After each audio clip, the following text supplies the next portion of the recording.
কাল বিধানসভা ভোটের গণনা, তার আগেই কাউন্টিং ডে স্ট্র্যাটেজি ঠিক করতে একাধিক জেলায় বৈঠকে বসল বিজেপি। বৈঠকে রাজ্য নেতৃত্বের পাশাপাশি উপস্থিত ছিলেন বিজেপি কেন্দ্রীয় নেতৃত্ব। প্রার্থী ও কাউন্টিং এজেন্টদের নিয়ে হলো সেই বৈঠক।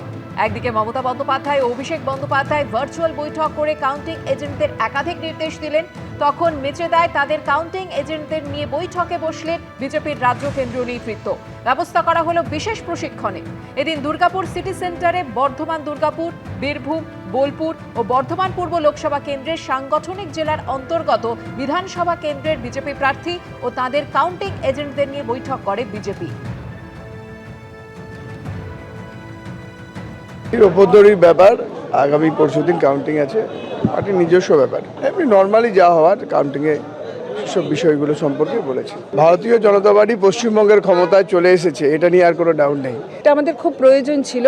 বিগত দিনের 21 সালের যে আমরা অভিজ্ঞতা থেকে বুঝছি যে এটা খুব দরকার ছিল এবং এটাতে আমাদের অনেক সুবিধা হবে। প্রত্যেকটা ব্যাপারেই আমরা দেখছি ইলেকশন কমিশন তারা বিশেষ ব্যবস্থা নিচ্ছে, মনে হচ্ছে ওপর থেকে কেউ তাদের ইনস্ট্রাক্ট করছে।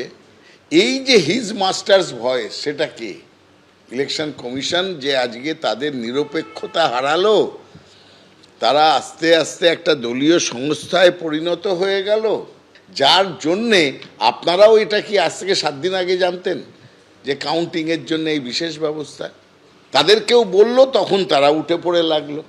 আমাদের কাছে খবর আছে তৃণমূল কংগ্রেস গণনা কেন্দ্রে কোনো রকমের কারচুপি বা কারচুপির কৌশল কিছু নিতে পারে। তা ঠেকানোর জন্য আমাদের কৌশলের বৈঠক চলছে সারা রাজ্য জুড়ে, এবং আমাদের 2 পর্যবেক্ষক, কেন্দ্রীয় মন্ত্রী শ্রী ভূপেন্দ্র যাদবজি এবং আমাদের সর্বভারতীয় সাধারণ সম্পাদক শ্রী সুনীল বানসালজি, প্রত্যেকটি ক্যান্ডিডেটকে ওনারা গতকাল থেকে শুরু করেছেন।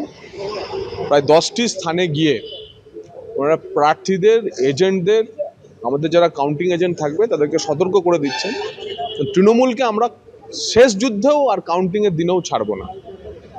কারণ ইঙ্গিত স্পষ্ট, বাংলার সনাতনী বাঙালি এবং রাষ্ট্রবাদী মুসলমানেরা একযোগে ভারতীয় জনতা পার্টির সরকার আনছে। এবারের গণনা হবে অন্যরকম।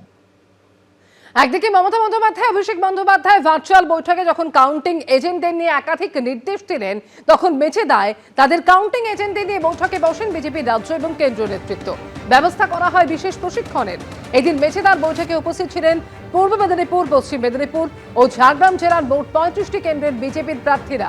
বৈঠকে নেতৃত্বে ছিলেন বিজেপির কেন্দ্রীয় নেতা সুনীল বানসাল, ভূপেন্দ্র যাদব, বিজেপির রাজ্য সভাপতি শ্রমিক ভট্টাচার্য। সূত্রের খবর, এই বৈঠক থেকে পরিষ্কার বলে দেওয়া হয়েছে কোনো সরকারি কর্মী, কাউন্সিলর বা পঞ্চায়েত সদস্য কাউন্টিং এজেন্ট হতে পারবেন না। প্রতিপক্ষ দলের কোনো এজেন্টও যদি এই পদাধিকারী কেউ হন, তাহলে তার বিরুদ্ধে অভিযোগ জানাতে হবে। কাউন্টিং শেষ না হওয়া পর্যন্ত গণনা কেন্দ্র ছেড়ে বেরোনো যাবে না।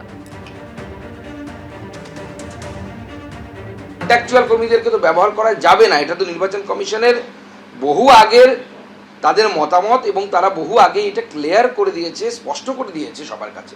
তৃণমূল কংগ্রেস অ্যাক্টিভলি করা বা এখনো করে তারা তৃণমূল কংগ্রেস, তাদের বা তাদের পরিবারের কেউ তো স্বাভাবিকভাবে তারা যদি গণনায় থাকে তো তারা তো বায়াস, প্রথম থেকেই বায়াস। তারা তো স্বাভাবিকভাবে তাদেরকে নির্বাচনের ক্ষেত্রে রাখা যায় না, উচিত না রাখা। এই অপচেষ্টা জ্ঞানেশ কুমারের ইলেকশন কমিশন এবং এই অ্যাডিশনাল চিফ ইলেকটোরাল অফিসার যারা করতে চাইছিলেন, তারা আবার বড়সড় ধাক্কা খেয়েছেন।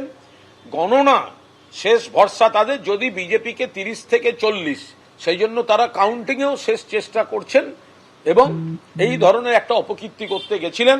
এবং সুপ্রিম কোর্ট পরিষ্কার জানিয়ে দিয়েছে যে সেন্ট্রাল গভর্নমেন্টের কর্মীদের পাশাপাশি, অফিসারদের পাশাপাশি এখানে অবশ্যই রাজ্য সরকারের অফিসার এবং কর্মীরা থাকবেন।